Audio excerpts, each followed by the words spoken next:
నమస్కారం, welcome to C news. వార్తలు చదువుతుంది మీ మాధురి. ముందుగా బులెటిన్ లో హెడ్లైన్స్. మోదీ ప్రజల జీవితాలను అద్భుతంగా తీర్చిదిద్దారు. బీజేపీ రాష్ట్ర అధ్యక్షుడు పివిఎన్ మాధవ్ వెల్లడి.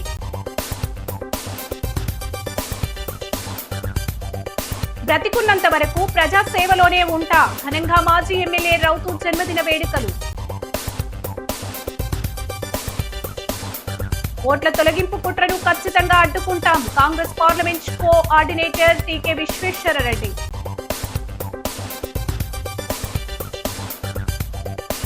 ప్రజల సంక్షేమమే కూటమి ప్రభుత్వ లక్ష్యం. రూరల్ ఎమ్మెల్యే గోరంట్ల బుచ్చయ్య చౌదరి వెల్లడి. ఎమ్మెల్యే ఆదిరెడ్డి శ్రీనివాస్ మాట తీరు మార్చుకోవాలి. వైసీపీ రాష్ట్ర కార్యదర్శి వాసంశెట్టి గంగాధరరావు సూచన. ప్రధాని నరేంద్ర మోదీ 12 సంవత్సరాల పాలన పూర్తి చేసుకున్న సందర్భంగా స్థానిక కోటగుమ్మం వద్ద బీజేపీ ఓబీసీ మోర్చా మహిళా మోర్చా ఆధ్వర్యంలో నిర్వహించిన జన కళ్యాణ్ శిబిరాన్ని పివిఎన్ మాధవ్ ప్రారంభించారు. పోస్టల్ శాఖ ద్వారా అందిస్తున్న పథకాలను సద్వినియోగం చేసుకోవాలని కోరారు. ఈ సందర్భంగా ఆయన మీడియాతో మాట్లాడుతూ దేశ ప్రజలెవరూ పేదరికంలో ఉండకూడదనే లక్ష్యంతో మోదీ పాలన సాగిస్తున్నారని, తపాలా శాఖ ద్వారా అతి తక్కువ ఖర్చుతో బీమా పథకాలతో పాటు అన్ని వర్గాల ప్రజలకు ప్రయోజనం చేకూరేలా ఇండియన్ పోస్టల్ పేమెంట్ బ్యాంకును కూడా అందుబాటులోకి తెచ్చారన్నారు. ప్రతి ఇంటికి కేంద్ర ప్రభుత్వం ద్వారా అన్ని పథకాలు అందించేందుకు పటిష్ట కార్యాచరణ చేశారని వివరించారు. బీజేపీ నాయకులు, కార్యకర్తలు, మోదీ సైనికులు ముందుకు వచ్చి ఈ జన కళ్యాణ్ శిబిరంలో రిజిస్ట్రేషన్ చేయించుకొని ప్రజలకు కూడా ఇంటింటికి చేరేలా తెలియజేయాలని సూచించారు. ఈ కార్యక్రమంలో ఎమ్మెల్సీ సోము వీర్రాజు, ఓబీసీ మోర్చా రాష్ట్ర అధ్యక్షుడు రొంగల గోపి శ్రీనివాస్, జిల్లా అధ్యక్షుడు పిక్కి నాగేంద్ర, బీజేపీ రాష్ట్ర నాయకులు అడబాల రామకృష్ణ, క్షత్రియ బాలసుబ్రహ్మణ్య సింగ్, నర్సిపల్లి హారిక, పాలడుగుల శ్రీవిద్య, తగరం సురేష్, ఏపీఆర్ చౌదరి, కురగంటి సతీష్, నీరుకొండ వీరన్న చౌదరి, మద్దిపాటి స్వర్ణరజని, యానాపు యేసు, యువ మోర్చా జిల్లా అధ్యక్షుడు మరుకుర్తి కుమార్ యాదవ్ తదితరులు పాల్గొన్నారు. మెయిన్ రోడ్ చిన్న వర్తకుల మాధవ్ను బీజేపీ నాయకుడు పడాల నాగరాజు ఆధ్వర్యంలో సత్కరించారు. కేవలం 24 రూపాయలు మీరు సంవత్సరానికి కడితే, అంటే నెలకి 2 రూపాయలు కడితే మీ అందరి తలకాయల మీద 2 లక్షల ప్రమాద బీమా, అలాగే 484 రూపాయలు కడితే మీకు 2 లక్షల రూపాయలు జీవిత బీమా, ప్రధానమంత్రి జీవన జ్యోతి యోజన. అలాగే ప్రతి వ్యక్తి కూడా వాళ్ళ పెన్షన్ వాళ్లే సంపాదించుకునే విధంగా 18 సంవత్సరాలు నిండే వ్యక్తికి 40 సంవత్సరాల లోపు ప్రధానమంత్రి అటల్ పెన్షన్ యోజన తీసుకురావడం జరిగింది. అలాగే ఇంట్లో పెట్టిన ఆడబిడ్డకి సౌకర్యం కల్పించే విధంగా 18 సంవత్సరాలు 21 సంవత్సరాలు వచ్చేంత వరకు ఆవిడ డబ్బులు మనం జమ చేసుకునే ఆ డబుల్ బోనస్తో పాటు దానికి అత్యధిక రేట్ ఇంట్రెస్ట్ రేట్ ఇచ్చే విధంగా సుకన్య సమృద్ధి యోజన, బేటీ బచావ్ బేటీ పడావ్ అనే బేటీ బచావ్ బేటీ పడావ్ అనే ఒక ఉద్యమంలో భాగంగా ఈ యొక్క సుకన్య సమృద్ధి యోజన తీసుకురావడం జరిగింది. కేవలం ఇదే కాదు, అలాగే పోస్టల్ డిపార్ట్మెంట్లో చాలా సంవత్సరాల నుంచి ఉండే ఏదైతే జీవిత బీమా పథకం ఉందో సుమారు 141 సంవత్సరాల నుంచి నడుస్తుంది. అతి చౌక అయిన ప్రీమియంతో కలిగిన బీమా, ఏ ప్రపంచంలో ఏ బీమా సౌకర్యం ఇంత చౌకగా లేదు. ఈ యొక్క బీమా సౌకర్యంలో జాయిన్ అయ్యొచ్చు. 10 లక్షల రూపాయల వరకు మన అన్ని రకాల స్కీమ్లో చేరొచ్చు. అలాగే ప్రమాద బీమా సంబంధించి ఎవరు కూడా ఊహించని విధంగా కేవలం 755 రూపాయలు కడితే 15 లక్షల రూపాయలు వార్షికంగా, అంటే సంవత్సరానికి ఒకసారి కడితే చాలు, ప్రతి తలకాయ మీద 15 లక్షల రూపాయలు యాక్సిడెంట్స్ బెనిఫిట్, అలాగే ప్రమాదం జరిగితే ప్రమాదంలో చికిత్స, అనేక రకాల సౌకర్యాలు కల్పించి సుమారు 15 సౌకర్యాలు కల్పించే విధంగా యొక్క ప్రమాద బీమా సౌకర్యం ఉంది. 15 లక్షలు, 10 లక్షలు, 5 లక్షలు, ఆ విధంగా ఇటువంటి విస్తృతమైన ఏవైతే పథకాలు రచన చేసిందో నరేంద్ర మోడీ గారి నేతృత్వంలో ప్రతి వ్యక్తికి కళ్యాణం జరగాలనే ఆలోచనతో ఈ యొక్క పథకాల యొక్క ఆలోచన చేశారు. 2 సంవత్సరాల నరేంద్ర మోడీ గారి పరిపాలనే కాకుండా రాష్ట్రంలో ఎప్పుడూ లేని విధంగా మనకి పెట్టుబడులు వచ్చాయి. 14 లక్షల కోట్ల రూపాయలు రాష్ట్రంలో పెట్టుబడులు వచ్చాయి. ఈ పెట్టుబడులు ఏమో కేవలం ఎంఓయూస్ వరకే పరిమితం కాలేదు. ఈ యొక్క డబ్బులు నేరుగా ఆ యొక్క ప్రాంతాల్లో వచ్చి వాళ్ళ అభివృద్ధి కార్యక్రమాలు ప్రారంభమయ్యాయి. ఆ విధంగా పెద్ద ఎత్తున ఎవరు ఊహించని విధంగా, ఎవరు నమ్మలేని విధంగా ఈ యొక్క పెట్టుబడులు మన రాష్ట్రానికి వచ్చాయి. కేవలం నరేంద్ర మోడీ గారి చలవ కారణంగా, అలాగే చంద్రబాబు నాయుడు గారి యొక్క ఏదైతే ముందు చూపు, అలాగే చెయ్యాలి, పట్టుకొని రావాలి అనే ఆలోచన ఏదైతుందో ఈ రెండూ కలిసిన కారణంగా డబుల్ ఇంజిన్ సర్కార్ ఇన్ ఫుల్ స్వింగ్ దేశంలో ఎక్కడైనా ఉందంటే అది ఆంధ్రప్రదేశ్ ఉంది. ఇక్కడ డబుల్ ఇంజిన్ లేదు, డబుల్ ఇంజిన్ బుల్లెట్ ట్రైన్ ఉంది. ఆ విధంగా ఈ యొక్క ట్రైన్ యొక్క వేగం ఎంత ఉందంటే ఏ రాష్ట్రానికి ఒక సంవత్సరంలో 10 లక్షల కోట్ల రూపాయలు ఆంధ్రప్రదేశ్కి వచ్చాయి. 2 సంవత్సరాల్లో 14 లక్షల కోట్ల రూపాయలు వచ్చాయి. ఏ విధంగా వచ్చాయనే విషయాలు వివరణాత్మకంగా మేము తెలియజేయడం జరిగింది. సుమారు 2 లక్షల కోట్ల రూపాయలు గ్రీన్ హైడ్రోజన్ ప్రాజెక్ట్ ఎన్టీపీసీ ఆధ్వర్యంలో ఇక్కడ రావటం జరిగింది. అలాగే బీపీసీఎల్ రిఫైనరీ సంబంధించి ఏదైతే గ్రీన్ రిఫైనరీ సుమారు 1,00,000 కోట్ల రూపాయలు వచ్చింది. ఆర్సెనల్ అండ్ నిప్పాన్ స్టీల్ లాంటి కంపెనీల ఆధ్వర్యంలో ఇంకో 1,00,000 కోట్ల రూపాయలు మన విశాఖపట్నం దగ్గర రావటం జరిగింది. ఇది కాకుండా రాష్ట్ర వ్యాప్తంగా రైల్వే ప్రాజెక్ట్స్ 74,000 కోట్ల రూపాయలు రైల్వే ప్రాజెక్ట్స్ ఆంధ్రప్రదేశ్ రావటం జరిగింది. అలాగే డిఫెన్స్ క్లస్టర్స్ ఈరోజు ఆంధ్రప్రదేశ్లో ఏర్పాటు చేసుకోవడం జరిగింది. అభిమానులు, పార్టీ నాయకులు, కార్యకర్తల ఆనందోత్సవాల నడుమ మాజీ ఎమ్మెల్యే, వైసీపీ సీజీసీ సభ్యులు, టీటీడీ మాజీ బోర్డు మెంబర్ రౌతు సూర్యప్రకాశరావు జన్మదిన వేడుకలు ఘనంగా జరిగాయి. పార్టీలకు అతీతంగా రాజకీయ నాయకులు, వ్యాపారులు తరలివచ్చి ఆయనకు శుభాకాంక్షలు తెలిపారు. స్థానిక కూరగాయల మార్కెట్ ఏరియాలో ఉన్న ఆయన నివాసానికి రాజమండ్రి సిటీ, రూరల్, రాజానగరం ప్రాంతాల నుండి వైఎస్ఆర్ కాంగ్రెస్ పార్టీ నాయకులు, అభిమానులు, కార్యకర్తలు, అధికారులు, అనధికారులు, నగర ప్రముఖులు విచ్చేసి ఆయనకు శుభాకాంక్షలు తెలిపారు. మాజీ ఎంపీ, వైసీపీ జాతీయ అధికార ప్రతినిధి Margani Bharat Ram, chamber of commerce మాజీ అధ్యక్షులు అశోక్ కుమార్ జైన్, క్రేడా నాయకులు బుడ్డిగ శ్రీనివాస్, అయ్యల గోపి, మాజీ కార్పొరేటర్లు పొలసానల్లి హనుమంతరావు, వాకచెర్ల కృష్ణ, నీలపాల తమ్మారావు, ఆరవ సురేష్ కుమార్, మింది నాగేంద్ర, మంచాల బాబ్జీ, ఇసుకపల్లి శ్రీనివాస్, తెలుగుల కార్పొరేషన్ మాజీ చైర్మన్ సంకిస భవానీ ప్రియ, పెదిరెడ్ల శ్రీనివాస్, మజ్జి అప్పారావు, చవ్వాకుల సుబ్రహ్మణ్యం, మార్తి నాగేశ్వరరావు, అందనాపల్లి సత్యనారాయణ, నండూరి సుబ్బారావు, లద్దిక మల్లేష్, మెట్ల యేసుపాదం, మార్తి లక్ష్మి, కంది రాఘవ, నీలం గణపతి, డబ్బింగ్ రమేష్, పెంకె సురేష్, దూర్వాసుల సత్యనారాయణ, నరవ గోపాలకృష్ణ, గేడి అన్నపూర్ణరాజు, ఆర్ఏ చిన్ని, పతివాడ రమేష్, జామిశెట్టి గాంధీ, వై ఉదయభాస్కర్, రొక్కం త్రినాథ్, పోలాకి పరమేష్, లక్కోజు ఓంకార్, దేశరెడ్డి బలరామనాయుడు, నందం కుమార్ రాజా, వట్టికుటి కృష్ణవేణి తదితరులు పాల్గొన్నారు.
ఒకసారి అన్నట్టు 7 గంటలకు వచ్చి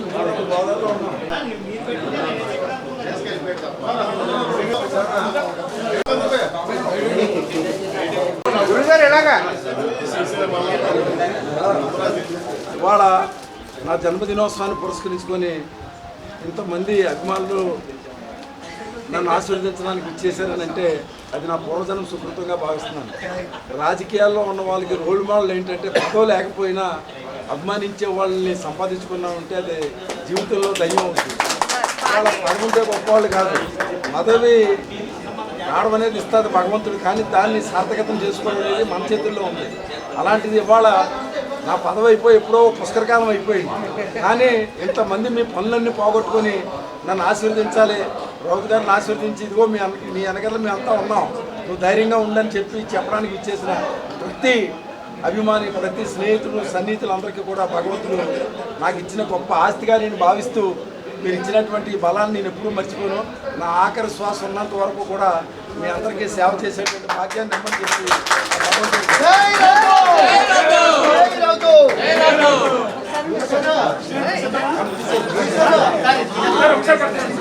దేశవ్యాప్తంగా ప్రధాని నరేంద్ర మోదీ, హోంమంత్రి అమిత్ షా రాజకీయ దురుద్దేశంతో క్రిస్టియన్, మైనార్టీ, ముస్లింల ఓట్లు తొలగించాలని కుట్రపూరితంగా ప్రత్యేక సమగ్ర సవరణ ఎస్ఐఆర్ ను చేపట్టిందని కాంగ్రెస్ రాజమహేంద్రవరం పార్లమెంట్ కోఆర్డినేటర్ టీకే విశ్వేశ్వర్ రెడ్డి ఆగ్రహం వ్యక్తం చేశారు.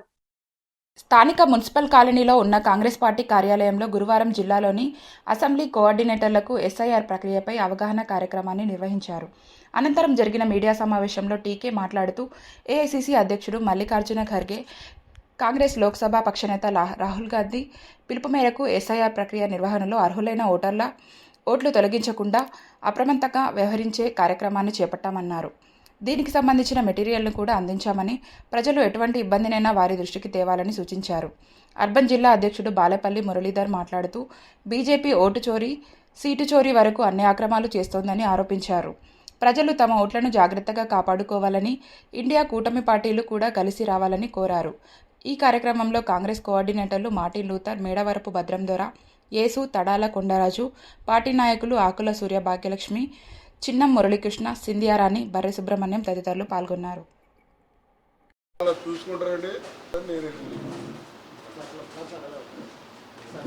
జరిగింది. అలాగే బీహార్లో సుమారుగా 59 లక్షలు, అలాగే ఆఖరికి తెలంగాణలో నిన్న కూడా మొన్నటి వరకు తెలంగాణలో కూడా సుమారుగా 49 లక్షలు, అలాగే తెలంగాణలో 50 లక్షల పైబడి ఇలాగా వీరందరూ కూడా ఓట్లను తొలగిస్తూ ఉన్నారు. యూపీలో అయితే సుమారు 2 కోట్ల చిల్లరి వారు తొలగించడం జరిగింది. దీనికి ముఖ్య కారణం ఏంటంటే ఈ బీజేపీ ప్రభుత్వం వారి యొక్క మతతత్వ ఆలోచనతో ఈ దేశంలో ఉన్నటువంటి ముస్లింలు అలాగే క్రైస్తవ మైనార్టీలను అధికారానికి రాజకీయానికి దూరం చేయాలనే ఆలోచనతో వారు ముందుకెళ్తూ ఉన్నారు. అయితే మా రాహుల్ గాంధీ గారి ఆధ్వర్యంలో, మా మల్లికార్జున ఖర్గే గారి యొక్క ఆధ్వర్యంలో మేమంతా కూడా దీనిని తిప్పికొట్టాలనే ఉద్దేశంతో మేము ముందుకు వెళుతూ మేము కూడా మా పార్టీ తరఫున ఈ బిఎల్ఓస్ సమగ్ర సర్వేకి వెళ్ళేటటువంటి బిఎల్ఎస్ఓకి అనుసంధానంగా బిఏఎల్ఏలను అంటే బూత్ లెవెల్ ఏజెంట్లను నియమిస్తూ, అలాగే మేము ఇందులో జరిగే పొరపాట్లు ఏమనంటే వారు నిజమైన లబ్ధిదారులను తొలగిస్తే దానిపైన మేము పోరాటం చేయటం కొరకు ఆలోచనతో ముందుకెళ్తూ ఉన్నాము. ఆఫీసర్ తీసుకొచ్చి ఈ వార్డులో బిఎల్ఓ వేస్తారు, అది ఎవడాలో తెలియదు. కాబట్టి ఆ ఏరియాలో ఉన్నటువంటి మన అసెంబ్లీ కోఆర్డినేటర్ కానీ బిఎల్ఓ కానీ వాళ్ళతో పాటు వెళ్తే ఓహో కరెక్టే మనోడు వచ్చాడు కదా అనే ఉద్దేశంతో వాళ్ళ ఎన్యూమరేషన్ ఫారం పూర్తి చేయడం జరుగుతుంది. ఈ ఎన్యూమరేషన్ ఫారం పూర్తి చేయడం అనేది చాలా ఇంపార్టెంట్. అలాగే ఆల్రెడీ 2002లో కనుక వాళ్ళు వాటర్గా ఉండి ఉన్నట్లయితే వాళ్ళు ఎన్ని డీటెయిల్ అక్కర్లేదు, ఒక ఆధార్ ఫోటో స్టార్ట్, ఒక ఫోటో ఇస్తే సరిపోద్ది. అలా కాకుండా అలా ఆ లిస్టులో నోటెడ్ కాని వాళ్ళు మాత్రం ఎన్యూమరేషన్ ఫారంలో అన్నీ కూడా ఏ ఉన్నాయో అన్నీ ఫిలప్ చేసి ఆ ఫారం బిఎల్ఓకి ఇవ్వాల్సి ఉంటుంది. అలాగే ఇక్కడ ముసాయిదా జాబితా ప్రచురణ 21/7/2026లో జరుగుతుంది. అలాగే క్లెయిమ్స్ అభ్యంతరాలు ఉంటే జూలై 21 నుంచి ఆగస్టు 20 వరకు క్లెయిమ్స్ అభ్యంతరాలు తెలియజేయచ్చు. వాటి మీద నోటీసులు విచారణలో జూలై 21 నుంచి సెప్టెంబర్ 18 వరకు కూడా ఈ అన్నిటి మీద నోటీసులు విచారణలు జరుగుతాయి. ఫైనల్ జాబితా సెప్టెంబర్ 22వ తారీఖున ఫైనల్ జాబితా లిస్టు ప్రచురించడం జరుగుతుంది. మరి కాబట్టి అందరూ కూడా ఓటర్స్ అందరూ కూడా వస్తున్నారు ఇలాగా గవర్నమెంట్ సైడ్ నుంచి, ఎలక్షన్ కమిషన్ సైడ్ నుంచి అని వాళ్ళు కూడా ఎలాగా మనకు కావాల్సిన ఆ లోకల్ ఏరియాలో ఉన్న బిఎల్ఏలు ఉంటారు కాబట్టి కంపల్సరీగా ఫారాలు పూర్తి చేసి ఇవ్వాలని చెప్పి ఓటర్స్ అందరినీ కూడా కోరడం జరుగుతుంది. రాష్ట్రంలో కూటమి ప్రభుత్వం 2 ఏళ్ల ప్రభుత్వ ప్రస్థానంపై Rajamahendravaram rural MLA TDP polit bureau సభ్యుడు గోరంట్ల బుచ్చయ్య చౌదరి ఆధ్వర్యంలో స్థానిక మోరంపూడి జంక్షన్ లో ఉన్న శుభమస్తు ఫంక్షన్ హాల్లో నియోజకవర్గ స్థాయి సమావేశం గురువారం నిర్వహించారు. ఈ సమావేశంలో రూరల్ ఎమ్మెల్యే గోరంట్ల బుచ్చయ్య చౌదరితో పాటు బీజేపీ రాష్ట్ర అధ్యక్షుడు పివిఎన్ మాధవ్ కూడా పాల్గొన్నారు. గోరంట్ల మాట్లాడుతూ గత 5 ఏళ్ల విధ్వంస పాలన నుంచి రాష్ట్రాన్ని కూటమి ప్రభుత్వం గాడిన పెడుతోందన్నారు. ప్రధాని నరేంద్ర మోదీ సహకారంతో ముఖ్యమంత్రి నారా చంద్రబాబు నాయుడు, ఉప ముఖ్యమంత్రి పవన్ కళ్యాణ్, మంత్రి నారా లోకేష్ రాష్ట్రాభివృద్ధి, ప్రజల సంక్షేమానికి అహర్నిశలు శ్రమిస్తున్నారన్నారు. అమరావతి రాజధాని, పోలవరం ప్రాజెక్టు నిర్మాణం శరవేగంగా సాగుతోందన్నారు. సూపర్ 6 హామీలను అమలు చేయడంతో పాటు అన్ని వర్గాల సంక్షేమానికి ఇవ్వని హామీలను కూడా పథకాల రూపంలో ప్రభుత్వం అమలు చేసిందన్నారు. ప్రజలు కూటమి ప్రభుత్వాన్ని మరొక 15 సంవత్సరాలు ఆశీర్వదించాలని కోరారు. కూటమి నాయకులు డాక్టర్ రవిరామ్ కిరణ్ గోరంట్ల, వాసిరెడ్డి రాంబాబు, ఎర్రా వేణుగోపాలరాయుడు, మాని వాసుదేవ్, మత్సెటి ప్రసాద్, మజ్జి పద్మ, వెలుగుబంటి ప్రసాద్, వెలుగుబంటి నాని, గంగిన హనుమంతరావు, నున్న కృష్ణ, కురుకూరి కిషోర్, గంగిన నాని, తలారి మూర్తి, ఎడ్ల మహేష్, షేక్ అమీనా, యానాపు యేసు, కొయ్యన కుమారి, పిల్లా తనుజ, బొప్పన శ్రీనివాస్, పండూరి అప్పారావు, యామన నారాయణ గౌడ్ తదితరులు పాల్గొన్నారు. కూటమి ప్రభుత్వం విధ్వంసం నుంచి వికాసం వైపు ఇప్పుడే సోదరులు రమణ గారు చెప్పారు. ప్రజావేదిక, ఇలాంటి ప్రజావేదిక, ప్రజల సమస్యల వేదిక, ప్రజల సమస్యల పరిష్కారానికి వేదిక ఉన్న ప్రజావేదికలో మీటింగ్ పెట్టి రాత్రి కురిపించిన ఘన చరిత్ర జగన్మోహన్ రెడ్డి. విధ్వంసమే ఆయన లక్ష్యం, ఫ్యాక్షన్ రాజకీయాలు ఆయన లక్ష్యం. అవినీతి అసమర్థతకు పెద్దపీట వేసి అయిన వాళ్ళకి పదవులన్నీ కట్టబెట్టి దోపిడీ చేసిన విధానం మనం చూస్తాం. ఇవాళ పార్టీ విధానంలోనే క్లుప్తంగానే చదివే వినిపిస్తా, నేను చెప్పడం కాదు. రాష్ట్రంలో కొత్త చరిత్రలు లెక్కిస్తూ 2024 ఎన్నికల్లో ప్రజలు ఇచ్చిన తీర్పుతో ఏర్పడిన కూటమి ప్రభుత్వం 2 ఏళ్ల పరిపాలన పూర్తి చేసుకుంది. సంక్షేమం, అభివృద్ధి, సుపరిపాలనతో ఇది ప్రజల ప్రభుత్వం, ప్రగతి ప్రభుత్వం అనే ముద్దతో ప్రజల నమ్మకాన్ని గెలిపించింది. సమాజానికి సంక్షేమం, భరోసా ఇస్తే భవిష్యత్తు అభివృద్ధి బాట వేస్తుంది అనే సిద్ధాంతంతో ప్రజాప్రభుత్వం ప్రతిరోజు పనిచేస్తుంది. అవునా కాదా? అవునా కాదా? ఏంటి నోరాడలేదు? అస్థిరత స్థానంలో 5 ఏళ్ళ అస్థిరత, ఏమీ తేడా, గ్రాంట్లు తేడా, అప్పులు మాత్రం చేశాడు. 5 లక్షల కోట్ల అప్పుల భారం మన ఎత్తిన చెడపాపంలాగా పెట్టిపోయాడు. అస్థిరత సుస్థితులను విధ్వంస స్థానంలో వికాసాన్ని, అశాంతి స్థానంలో ప్రశాంతం అనుకొచ్చి నాటి ఎన్నికల ఫలితాలు ఒక ప్రభుత్వ మార్పు కాదు, రాష్ట్ర పునర్నిర్మాణకు నాణ్యాన్ని నిరూపించాయి. ఇవి బయటకు వచ్చే అవకాశం కల్పించాడు. 5 ఏళ్ళు రాజ్యాంగం హక్కులు కల్పించింది, పౌర హక్కులు కల్పించింది, ప్రజాస్వామ్య హక్కులు కల్పించింది, ఒక వ్యక్తిని ఒకరు గౌరవించే హక్కు కల్పించింది. కానీ రాష్ట్రంలో డిక్టేటర్షిప్, నియంత్రణ పోగొడబోయాడు జగన్మోహన్ రెడ్డి. ఇది శాశ్వతం అనుకున్నాడు.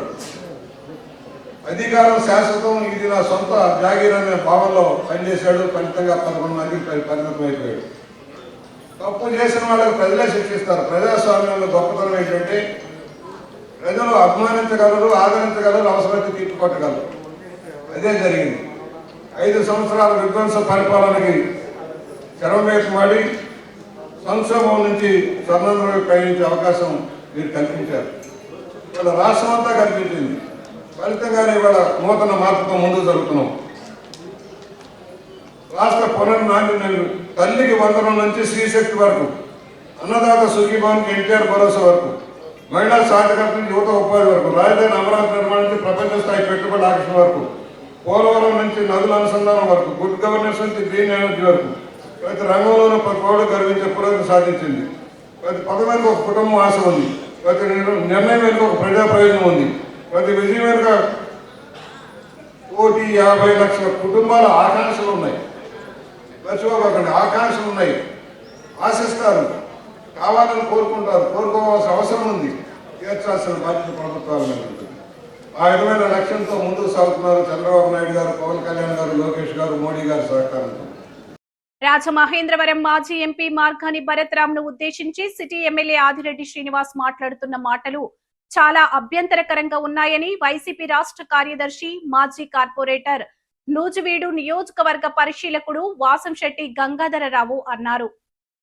మాజీ ఎంపీని ఏకవచనంతో సంబోధిస్తూ వ్యక్తం చేస్తున్న హావభావాలు చాలా ఇబ్బంది కలిగిస్తున్నాయని ఆందోళన వ్యక్తం చేశారు.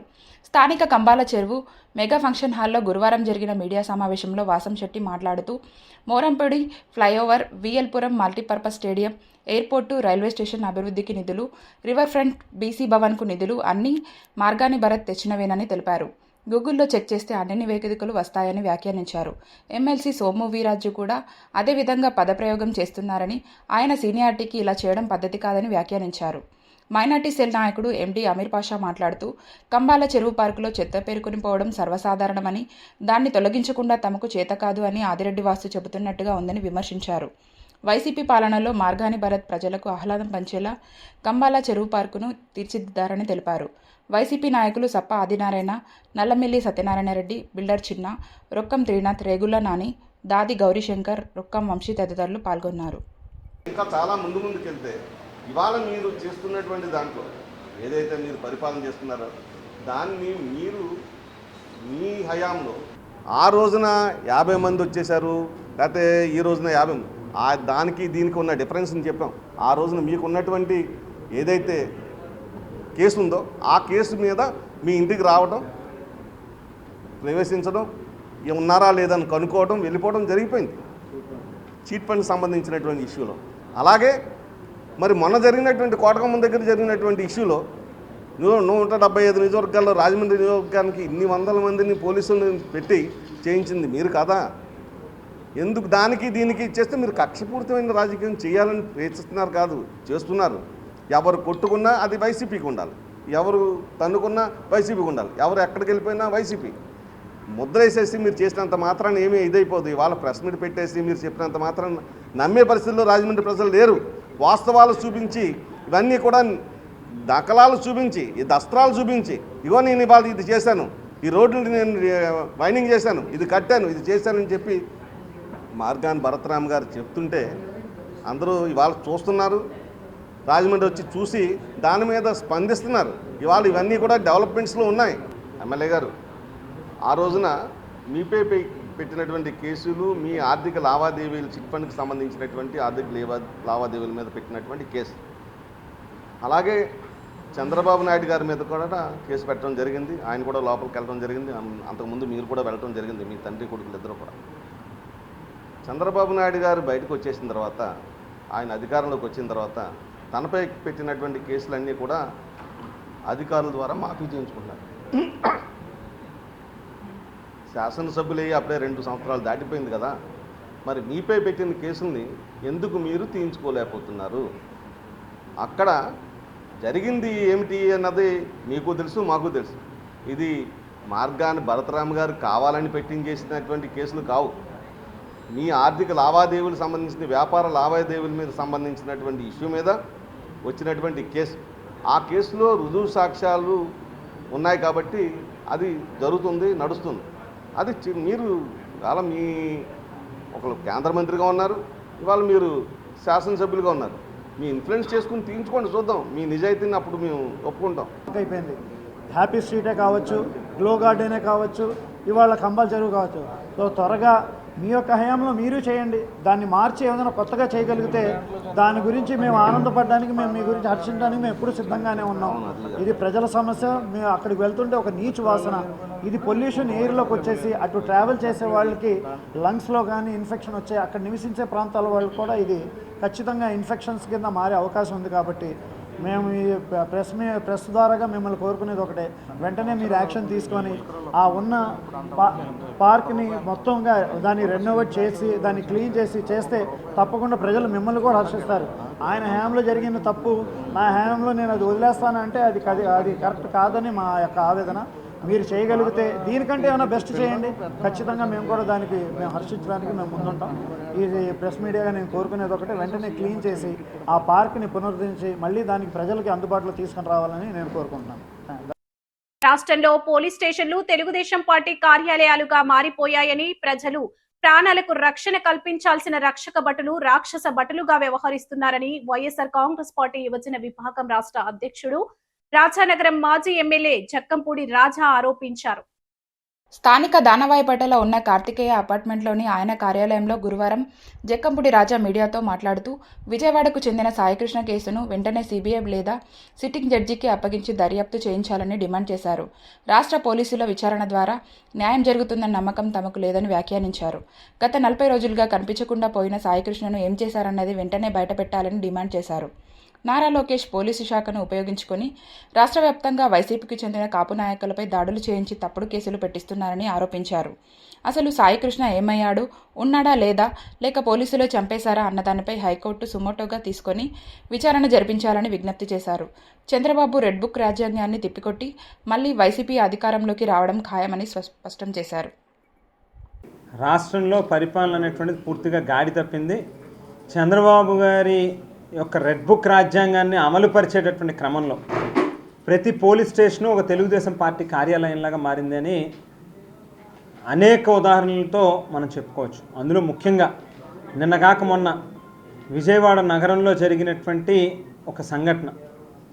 మే 9వ తేదీ నాడు తల్లి నుంచి బలవంతంగా లాక్కెళ్ళినటువంటి సాయికృష్ణ 40 రోజులు అవుతా ఉన్నా కూడా ఎక్కడికి వెళ్ళాడు, ఏమైందనేటువంటిది ఒక పెద్ద ప్రశ్న కింద మిగిలిపోయినటువంటి పరిస్థితి. ఏం జరిగింది అని లోతుగా వెళ్ళి చూస్తే సాయికృష్ణని చంపేస్తాను, నువ్వు ఫోటో రెడీ చేసుకో, దండేసుకో అని చెప్పి తల్లికి డైరెక్ట్గా సర్కిల్ ఇన్స్పెక్టర్ చెప్పినటువంటి మాటలు సాయికృష్ణ తల్లి విజయలక్ష్మమ్మ మాట్లాడినటువంటి మాటలు మీడియా ముఖంగా మనం చూసాం. అంటే ఎక్కడి నుంచి వచ్చింది పోలీస్ వ్యవస్థకి ధైర్యం? చట్టాన్ని పరిరక్షించాల్సినటువంటి రక్షక భటులు రాక్షస భటులుగా మారి వారి చేతుల్లోకి చట్టాలను చుట్టాలుగా తీసుకుని ఏది చేసినా పర్లేదు, మనం లోకేష్ ఉన్నాడు చూసుకుంటాడు, అతను చెప్పినటువంటి మాటలని అనుసరిస్తూనే కదా మనం ప్రవర్తించేది, మన ఉద్యోగ ధర్మాన్ని పాటించేది అని అనుకుంటున్నారు. ఇది ఎంతవరకు సమంజసమని అడుగుతా ఉన్నా. చంద్రబాబు గారి హయాంలో కాపులను ఏ రకంగా ఇబ్బందులకు గురి చేశారనేటువంటి, ఈవేళ ఆఖరికి డైరెక్ట్గా చంపేసేటటువంటి కార్యక్రమం పోలీస్ వ్యవస్థను అడ్డుపెట్టుకుని ఈ ప్రభుత్వం చేస్తూ ఉందంటే దానికి ధైర్యం ఏంటంటే పవన్ కళ్యాణ్ గారు. పవన్ కళ్యాణ్ గారు ముఖ్యమంత్రి అవ్వాలి, కాపులకి అధికార పీఠం రావాలి, జనసేన పార్టీ అధికారంలోకి రావాలి అని చెప్పి ఆస్తులు అమ్ముకుని ఇంట్లో బంగారాలు తాకట్టు పెట్టి అప్పులు చేసి వడ్డీలు కడుతూ కూడా జనసేన పార్టీకి జెండాలు కట్టి బ్యానర్లు మోసినటువంటి కార్యకర్తలు పవన్ కళ్యాణ్ గారు ముఖ్యమంత్రి అవ్వాలి అని అంటే నేను కాదు ముఖ్యమంత్రి అవ్వాల్సింది, చంద్రబాబు గారే వచ్చే 15 నుంచి 20 సంవత్సరాలు ఆయనే ముఖ్యమంత్రిగా ఉండాలి, ఆయనేమో విడతలుగా రాష్ట్రంలో ఉన్నటువంటి కాపుల్ని అనగదొక్కుతూ కేసులు పెట్టి చంపేసేటటువంటి ధైర్యం కూడా ఆయన చేస్తాడు, ఆయన పల్లకినేమో నేను మోస్తానంటాడు పవన్ కళ్యాణ్ గారు. ఇది ఎక్కడ న్యాయం అని చెప్పని అడుగుతాను. ఎప్పటికైనా ఈ ప్రభుత్వం సిబిఐ ఎంక్వైరీ చేయాలి ఈ కేసు మీద. మీరేదో కంటి తుడుపు చర్య కింద రాష్ట్ర పోలీస్ శాఖలో ఉన్నటువంటి అధికారులనే ఎంక్వైరీ ఆఫీసర్లుగా వేసి ఏదో పుష్కరాల్లో 29 మంది ప్రాణాలను పొట్టన పెట్టుకున్నటువంటి చంద్రబాబు గారు ఒక ఎంక్వైరీ కమిషన్ పేరిట ఊరికినే వేసి ఏదో ఎవరు లేదు, ఎవరు తప్పు లేదు, వచ్చినటువంటి వాళ్ళు చచ్చిపోవడం కోసమే పుష్కరాలకు వచ్చారన్నట్టుగా మీరు క్రియేట్ చేసినటువంటి విధానంలోనే ఈవేళ ఈ కేసును కూడా చేయబోతా ఉన్నారనేటువంటి స్పష్టంగా కనిపిస్తూ ఉంది. కానీ అదే ఒక అమాయకపు కాపోడు పాపం ఏదైనా ఒక చిన్న కేసులో ఇరుక్కుని ఉంటే వాడిని తీసుకెళ్ళి మర్డర్ చేసి చంపేస్తారా? ఇది ఎక్కడ న్యాయమని చెప్పి అడుగుతూ ఉన్నాం. తక్షణమే ఇన్సిడెంట్ మీద సిబిఐ ఎంక్వైరీ జరగాలి, లేదా ఒక సిట్టింగ్ జడ్జితో అయినా ఎంక్వైరీ జరగాలి. న్యాయస్థానాలను కూడా అడుగుతూ ఉన్నాం. తమిళనాడులో ఇదే రకమైనటువంటి ఇన్సిడెంట్ జరిగితే అక్కడ 9 మంది పోలీస్ అధికారులని ఉరిశిక్ష వేసినటువంటి పరిస్థితులు దాఖలాలు కనిపిస్తూ ఉన్నాయి. సో ఇవాళ హైకోర్టు కూడా ఇంటర్వ్యూన్ అవ్వాల్సినటువంటి అవసరం ఉంది. రాజ్యాంగం పట్ల, న్యాయ వ్యవస్థ పట్ల మాకు అపారమైనటువంటి గౌరవం, నమ్మకం ఉంది. సుమోటోగా ఈ కేసుని తీసుకోండి, మాకు ఈ రాష్ట్ర పోలీస్ వ్యవస్థ మీద నమ్మకం లేదు, వీళ్ళు కేవలం కంటి తుడుపు చర్య కింద చేస్తారు తప్పితే నిష్పక్షపాతంగా వీళ్ళు చేస్తారనేటువంటి నమ్మకం మాలో లేదు. కాబట్టి వీళ్ళ హైకోర్టు న్యాయస్థానాన్ని కూడా అభ్యర్థిస్తూ ఉన్నాం, ఈ సుమోటోగా ఈ కేసును కట్టి. నగరంలోని ఇందిరా సత్యనగర్ లో ఆక్రమణల పేరుతో పేదల ఇళ్లు తొలగించి వారిని కుటుంబాలతో సహా రోడ్డున పడేశారని కాంగ్రెస్ రాజమహేంద్రవరం పార్లమెంట్ కోఆర్డినేటర్ టీకే విశ్వేశ్వరరెడ్డి ఆగ్రహం వ్యక్తం చేశారు. ఈ మేరకు సబ్ కలెక్టరేట్ వద్ద బాధితులతో కలిసి ఆందోళన చేపట్టారు. ఇందిరా సత్యనగర్ పుంత రోడ్డును సర్వే చేయకుండా ఎలా ఇల్లు తొలగిస్తారని అధికారులను నిలదీశారు. ఆక్రమణలైతే ఆ ఇళ్లకు పన్నులు ఎలా వేశారని, కరెంటు కనెక్షన్, విద్యుత్ సదుపాయం ఎందుకు ఇచ్చారని ధ్వజమెత్తారు. సుమారు 50 సంవత్సరాలుగా అక్కడ నివాసం ఉంటున్న వారికి అకస్మాత్తుగా జేసీబీలతో వచ్చి బలవంతంగా ఇల్లు తొలగించి రోడ్డున పడేశారని మండిపడ్డారు. అక్కడ 80 అడుగులకు సర్వే చేసి 40 అడుగుల రోడ్డు నిర్మాణం చేసిన మిగిలిన 40 అడుగుల్లో G+1 లేదా 2 ప్రాతిపదికన ఇల్లు నిర్మాణం చేయాలని డిమాండ్ చేశారు. అక్కడ ఉంటున్న పేదలపై ప్రతాపం చూపించిన అధికారులు పెద్దలను మాత్రం ఎందుకు వదిలేశారని నిలదీశారు. ఒకవైపు వర్షాలు పడుతున్నాయని కట్టుబట్టలతో రోడ్డున పడిన వారి పరిస్థితిని ప్రజాప్రతినిధులు, అధికారులు పట్టించుకోకపోవడం దారుణమన్నారు. అనంతరం ఆర్డీఓ శివరాముడిని కలిసి వినతి పత్రం అందజేశారు. ఆయన చాలా సానుకూలంగా స్పందించారని, ఉన్నతాధికారులతో మాట్లాడి న్యాయం చేసేందుకు ప్రయత్నిస్తానని చెప్పారని టీకే అన్నారు. అటువంటి దారుణమైన పరిస్థితుల్లో మరి మన రాజమండ్రి ఎమ్మెల్యేలు కానీ అంతకుముందు ఉన్నటువంటి అధికార ప్రతినిధులు కానీ ఎంపీ గారికి ఎలాగే కనపడలేండి. అలాగే ఢిల్లీ తప్ప రాజమండ్రి కనపడదాడికి అటువంటి వీళ్ళెవరూ కూడా పట్టించుకోలేదు. మరి నేను మా పేపర్ మిల్లుకి సంబంధించినటువంటి 3-4 కూడా పుంత రోడ్లో ఉండటం వల్ల చూడటానికి వెళ్తే వాళ్ళు ఇదంతా కూడా ఎక్స్ప్లెయిన్ చేసి చెప్పడం జరిగింది. మరి వీళ్ళకి న్యాయం చేయాలని చెప్పి ఈరోజు వీళ్ళందరూ కూడా మన రాజమండ్రి సబ్ కలెక్టర్ ఆఫీస్ దగ్గర ధర్నా చేయడం జరిగింది. అయిన తర్వాత అందరూ కలిసి మన ఆర్డీఓ మన రాముడు గారు ఆయన దగ్గరికి వెళ్ళి విషయం అంతా కూడా ఎక్స్ప్లెయిన్ చేస్తే ఆయన చాలా పాజిటివ్గా రియాక్ట్ అయ్యాడు. ఏంటంటే నేను వెంటనే కలెక్టర్ గారితో మాట్లాడతా, కమిషనర్తో మాట్లాడి సర్వే జరిపించాను. 80 అడుగులు ఫిక్స్ చేసి రోడ్డు మార్కింగ్ అయిన తర్వాత 40 అడుగులు రోడ్డు వేసి 40 అడుగుల్లోనూ కలెక్టర్ గారి ఆదేశానుసారం G+1 కట్టాలా లేకపోతే అక్కడే పట్టాలా అనేది ఆవిడ నిర్ణయం ప్రకారం చేస్తామని చెప్పి చాలా పాజిటివ్గా రియాక్ట్ అయ్యాడు. అంతేకాకుండా ఇది వర్షాకాలం కాబట్టి ఇప్పటివరకు ఏదో చేశారు, ఇక ముందు ఇల్లు ఏమి కూడా పడగొట్టరు అని దానికి నేను కమిషనర్ గారికి చెప్తాను ఇల్లు పడగొట్టొద్దని. ఈ సర్వే అయిన తర్వాత ప్రాబ్లం క్లియర్ అయిన తర్వాత అక్కడ 80 అడుగుల రోడ్డా 40 అడుగుల రోడ్డా అని నిర్ణయించి కలెక్టర్ గారు చెప్పిన తర్వాత ఒకవేళ 80 అడుగుల రోడ్డు వేయవలసి వస్తే వీళ్ళకి ఆల్టర్నేట్గా ఎక్కడో చోట వాంబే కానీ టిట్కో హౌస్లో ఎక్కడైనా కూడా హౌసెస్ అలాట్మెంట్ ఇస్తామని చెప్పారు.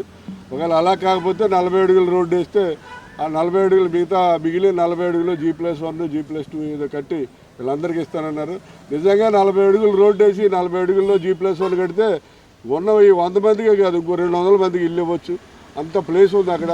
కాబట్టి ఆర్డీఓ గారు ఈ రకమైనటువంటి నిర్ణయం తీసుకుని వీళ్ళందరికీ కూడా మా భరోసా ఇచ్చినందుకు వీళ్ళందరి తరఫున ఆర్డీఓ రాముడి గారికి హృదయపూర్వకమైనటువంటి ధన్యవాదాలు తెలియజేస్తాను. ఎన్నికల కమిషన్ ప్రారంభించిన ప్రత్యేక ఓటర్ల సవరణ ప్రక్రియ పట్ల వైసీపీ నాయకులు, వార్డు ఇన్ఛార్జీలు, కార్యకర్తలు, బూత్ లెవెల్ ఏజెంట్లు నిరంతరం అప్రమత్తంగా ఉండాలని మాజీ ఎంపీ, వైసీపీ జాతీయ అధికార ప్రతినిధి మార్గాని భరతరాం కోరారు. విఎల్పురం మార్గాని ఎస్టేట్స్ వైసీపీ కార్యాలయంలో పార్టీ నాయకులు, వార్డు ఇన్ఛార్జీలు, బూత్ లెవెల్ ఏజెంట్లతో సమావేశమయ్యారు. ఈ సమావేశంలో కార్యక్రమం పట్ల అప్రమత్తం చేస్తూ ఎన్నికల ప్రక్రియలో ఓటర్ల జాబితాలో అర్హులైన వారి పేర్లు ఉండేలా చూడటం, ముఖ్యంగా వైసీపీ పార్టీ సానుభూతి పరులు, మద్దతుదారుల ఓట్లు గల్లంతు కాకుండా ఓటర్ జాబితాలను దగ్గర పెట్టుకుని పార్టీ కేడరు, బూత్ లెవెల్ ఏజెంట్లు నిరంతరం పర్యవేక్షణ చేస్తుండాలన్నారు.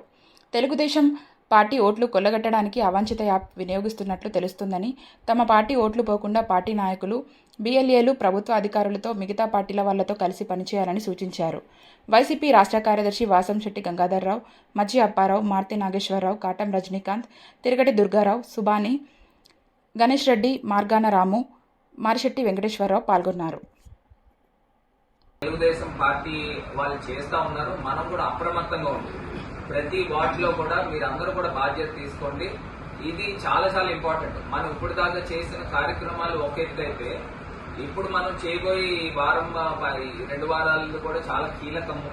సో ప్రతి వార్డ్ కోఆర్డినేటర్స్ కూడా మెన్షన్ చేస్తా ఉన్నా, ఇది చాలా చాలా ఇంపార్టెంట్. మీరు ఏదైతే బూత్ లెవెల్ ఆఫీసర్లు ఏదైతే తిరుగుతా ఉన్నారో వాళ్ళు పొద్దున్నుంచి సాయంత్రం దాకా ఎన్ని కంప్లీట్ చేశారు, ఆ కంప్లీట్ చేసినవి అన్నీ కూడా మీరు కూడా పూర్తి డేటా తీసుకోండి. ఎవరైతే ప్రజలు ఎవరైతే వాళ్ళు నమోదు చేస్తా ఉన్నారో ప్రతి ఒక్కళ్ళు కూడా రిసిప్ట్ తీసుకునేలా, ఆ రిసిప్ట్ కూడా కాపీ మనం ఫోటో తీసుకుని మన దగ్గర పెట్టుకునే విధంగా అందరూ కూడా బాధ్యత తీసుకోవాల్సిందిగా ప్రతి వైఎస్ఆర్ కాంగ్రెస్ పార్టీ నాయకులకు, కార్యకర్తలకు, వార్డు ఇన్ఛార్జీలకు, బూత్ లెవెల్ ఏజెంట్లకు కూడా మనం చేయాలి. బులెటిన్ ముగించే ముందు హెడ్లైన్స్ మరోసారి.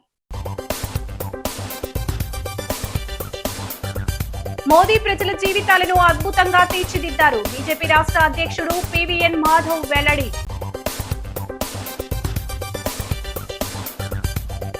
బ్రతికున్నంత వరకు ప్రజా సేవలోనే ఉంటా, ఘనంగా మాజీ ఎమ్మెల్యే రౌతు జన్మదిన వేడుకలు.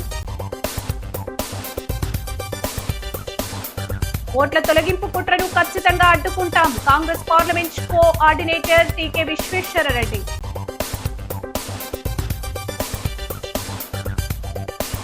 ప్రజల సంక్షేమమే కూటమి ప్రభుత్వ లక్ష్యం. రూరల్ ఎమ్మెల్యే గోరంట్ల బుచ్చయ్య చౌదరి వెల్లడి. ఎమ్మెల్యే ఆదిరెడ్డి శ్రీనివాస్ మాట తీరు మార్చుకోవాలి. వైసీపీ రాష్ట్ర కార్యదర్శి వాసంశెట్టి గంగాధరరావు సూచన. ఈ వార్తలు ఇంతటితో సమాప్తం. నమస్కారం.